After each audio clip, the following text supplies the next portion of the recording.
வணக்கம் நேயர்களே, இன்றைய டாப் 10 செய்திகளை பார்க்கலாம். 2 வார பயணமாக சர்வதேச விண்வெளி நிலையத்திற்கு சென்றுள்ள இந்திய வீரர் சுபான்சு சுக்லாவுடன் பிரதமர் மோடி காணொலி முறையில் கலந்துரையாடினார். அப்போது இது தனது தனிப்பட்ட பயணமல்ல, ஒட்டுமொத்த இந்தியர்களின் சார்பாக விண்வெளிக்கு வந்துள்ளதாக சுபான்சு சுக்லா தெரிவித்தார். விண்வெளி மையத்தில் புவியீர்ப்பு விசை இல்லை என்பதால் சிறு வேலை கூட சிரமமாக இருப்பதாக கூறிய அவர், உறங்குவது மிகவும் சவாலாக இருப்பதாக தெரிவித்தார். சர்வதேச விண்வெளி மையத்தில் இருந்து பார்க்கும்போது இந்தியா பறந்து விரிந்து காணப்படுவதாகவும் சுபான்சு சுக்லா மகிழ்ச்சியுடன் தெரிவித்தார்.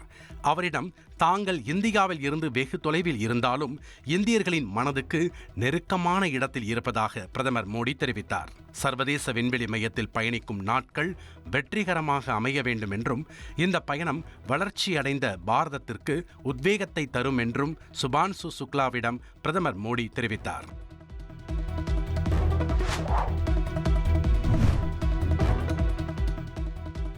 ஒரு நாட்டின் அரசியலமைப்பின் முகவுரை என்பது மாற்ற முடியாதது. ஆனால் இந்திய அரசியலமைப்பின் முகவுரை கடந்த 1976ஆம் ஆண்டு மாற்றப்பட்டது என்று குடியரசு துணைத் தலைவர் ஜெகதீப் தன்கர் தெரிவித்துள்ளார்.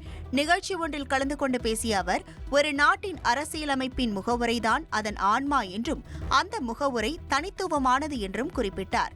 இந்திய அரசியலமைப்பின் முகவுரை கடந்த 1976ஆம் ஆண்டு எமர்ஜென்சி காலத்தில் 42வது அரசியலமைப்பு திருத்த சட்டத்தின் மூலம் மாற்றப்பட்டு அதில் சோசலிச, மதசார்பற்ற, ஒருமைப்பாடு ஆகிய வார்த்தைகள் சேர்க்கப்பட்டன என்றும் அவர் தெரிவித்தார்.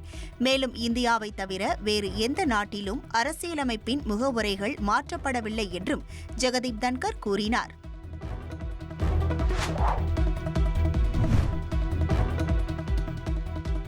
ஓரணியில் தமிழ்நாடு என்பது திமுகவுக்கான உறுப்பினர் சேர்க்கைக்காக மட்டுமல்ல, தமிழ்நாட்டின் மண், மொழி, மானம் காக்க அனைவரையும் ஓரணியில் திரட்டுவதற்கான முயற்சி என முதலமைச்சர் ஸ்டாலின் தெரிவித்துள்ளார். ஓரணியில் தமிழ்நாடு இயக்கத்தில் இணைந்தவர்களில் விருப்பம் உள்ளவர்கள் திமுகவிலும் உறுப்பினராக இணைவார்கள் என்றும் கூறினார். சாதி, மதம், கட்சி சார்பு என எதையும் பார்க்காமல் ஒவ்வொரு குடும்பத்தையும் தமிழ்நாட்டுக்கு இழைக்கப்படும் அநீதிகளுக்கு எதிராக ஒன்றிணைக்குமாறு திமுகவினருக்கு அவர் வலியுறுத்தியுள்ளார். கீழடி உண்மைகள் மறைப்பு, இந்தி திணிப்பு, கல்வி நிதி மறுப்பு, நீட் தேர்வு மூலமாக நம் வலிமையை குறைக்க சதி நடப்பதாக முதலமைச்சர் கூறியுள்ளார். பண்பாடு, பொருளாதாரம், அரசியல் என எல்லா வகைகளிலும் நம்மீது வன்மத்துடன் செயல்படுகின்றனர். நம் மண், மொழி, மானத்தை காப்பாற்ற ஒன்றாக நின்று எதிர்ப்போம் என கூறியுள்ளார். இந்த செய்தியை தமிழ்நாட்டின் ஒவ்வொரு குடும்பத்திடமும் திமுகவினர் கொண்டு செல்ல வேண்டும். இதற்கான முன்னெடுப்பு ஜூலை 1 தொடங்கி 45 நாட்கள் நடைபெறும் என அவர் தெரிவித்துள்ளார்.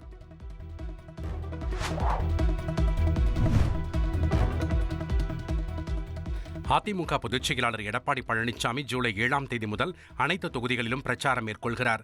மக்களை காப்போம், தமிழகத்தை மீட்போம் என்ற பெயரில் ஜூலை 7ஆம் தேதி மேட்டுப்பாளையம் தொகுதியில் தொடங்கும் முதல் கட்ட சுற்றுப்பயணம் ஜூலை 21ஆம் தேதி தஞ்சை மாவட்டம் பேராவூரணியில் நிறைவடைய உள்ளது. முதல் கட்ட சுற்றுப்பயணத்தில் எடப்பாடி பழனிசாமி வழக்கமாக தேர்தல் பிரச்சாரத்திற்கு பயன்படுத்தும் பரப்புரை வாகனத்தையே பயன்படுத்த உள்ளார். ஒவ்வொரு தொகுதியிலும் ஒரு இடத்தில் ரோட் ஷோ நடத்தவும், மக்கள் அதிகம் கூடும் ஒரு இடத்தில் வாகனத்தில் நின்றபடி எடப்பாடி பழனிசாமி உரையாற்றவும் திட்டமிடப்பட்டுள்ளது. இந்த சுற்றுப்பயணத்தில் பாக முகவர் நியமனம் குறித்த கள ஆய்வினையும் அவர் மேற்கொள்கிறார்.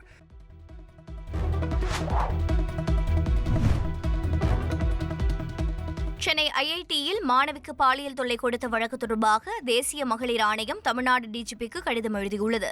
சென்னை ஐஐடி வளாகத்தில் மாணவியை கட்டையால் தாக்கி முடியை பிடித்து இழுத்து வடமாநில கூலி தொழிலாளி பாலியல் சீண்டலில் ஈடுபட்ட சம்பவம் தொடர்பாக ஊடகங்களில் வெளியான செய்தியின் அடிப்படையில் தேசிய மகளிர் ஆணையம் தாமாக முன்வந்து விசாரிக்க தொடங்கியுள்ளது. இந்த விவகாரத்தில் உரிய நேரத்தில் புலன் விசாரணையை நடத்தி முடிக்கவும், பாதிக்கப்பட்ட மாணவிக்கு மருத்துவ சிகிச்சை, மனநல ஆலோசனை உதவி கிடைப்பதை உறுதி செய்ய வேண்டும் எனவும் தெரிவித்து தமிழ்நாடு டிஜிபிக்கு தேசிய மகளிர் ஆணைய தலைவர் விஜய ரகாத்கர் கடிதம் எழுதியுள்ளார்.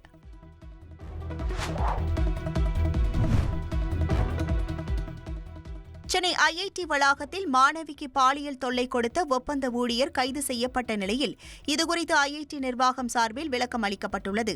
ஐஐடி மெட்ராஸ் வளாகத்திற்கு வந்திருந்த வேறு ஒரு கல்வி நிறுவனத்தில் படிக்கும் மாணவியிடம் உணவகத்தில் பணியாற்றும் ஒப்பந்த ஊழியர் அத்துமீறினார். இதுகுறித்து மாணவி அளித்த புகாரில் அந்த நபரை ஐஐடி செக்யூரிட்டி காவலர்கள் பிடித்து போலீசில் ஒப்படைத்தனர். இதுபோன்ற சம்பவங்கள் துரதிருஷ்டவசமானது. வளாகத்தில் பாலியல் குற்றங்களை ஐஐடி நிர்வாகம் ஒருபோதும் பொறுத்துக் கொள்ளாது என்று திட்டவட்டமாக தெரிவிக்கப்பட்டுள்ளது. மேலும் அனைவருக்கும் பாதுகாப்பான வளாகத்தை வழங்க உறுதியேற்றுள்ளோம் என ஐஐடி நிர்வாகம் விளக்கமளித்துள்ளது.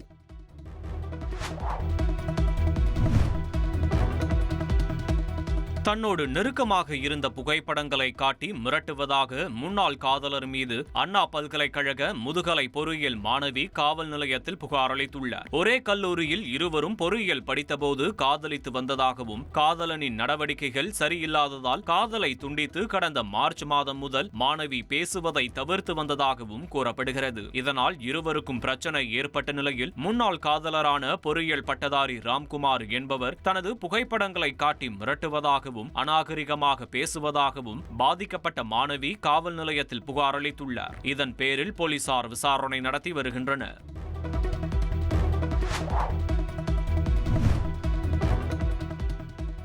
கொல்கத்தா சட்டக்கல்லூரி மாணவி பாலியல் வன்கொடுமை செய்யப்பட்ட விவகாரத்தில் மேலும் ஒருவரை போலீசார் கைது செய்துள்ளனர். திருமணத்திற்கு மறுப்பு தெரிவித்த சட்டக்கல்லூரி மாணவியை கல்லூரி ஊழியர் மற்றும் மாணவர்கள் உள்ளிட்ட 3 பேர் கூட்டு பாலியல் வன்கொடுமை செய்தனர். நாடு முழுவதும் பெரும் அதிர்ச்சியை ஏற்படுத்திய இந்த வழக்கில் 4வது நபராக கல்லூரியின் காவலாளியை போலீசார் கைது செய்துள்ளனர்.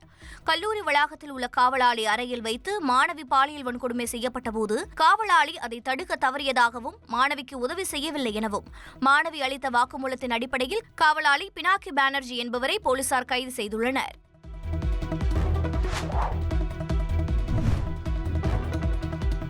ஒடிசாவில் புகழ்பெற்ற பூரி ஜெகநாதர் கோயில் ரத யாத்திரை மீண்டும் தொடங்கியது.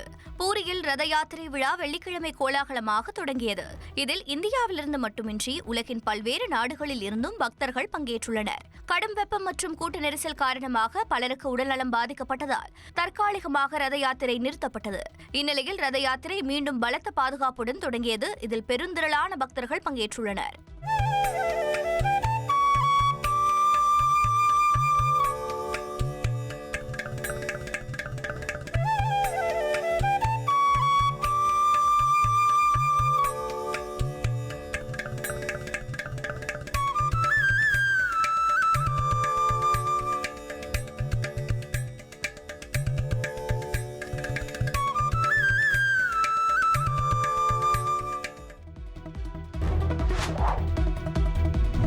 உலக பெரும் பணக்காரர்களில் ஒருவரான அமேசான் நிறுவனர் ஜெஃப் பெசோஸ் சுமார் 460 கோடி ரூபாய் செலவில் தனது காதலி லாரன்ஸ் சாnchez-ஐ 2வது திருமணம் செய்தார்.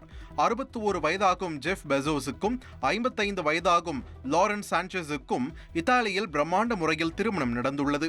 கடந்த 2020ஆம் ஆண்டு தனது முதல் மனைவி மெக்கன்சி ஸ்காட்டை ஜெஃப் பெசோஸ் விவாகரத்து செய்த நிலையில் செய்தி தொகுப்பாளர் லாரன்ஸ் சாnchez-ஐ காதலித்து திருமணம் செய்துள்ளார்.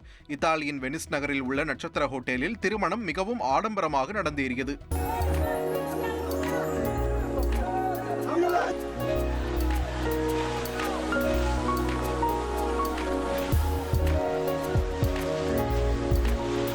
திருமண விழாவில் அமெரிக்க அதிபர் ட்ரம்பின் மகள் Ivanka, Bill Gates, Oprah Winfrey, Leonardo DiCaprio, Kardashian உள்ளிட்ட பல்வேறு பிரபலங்களும் பங்கேற்றனர்.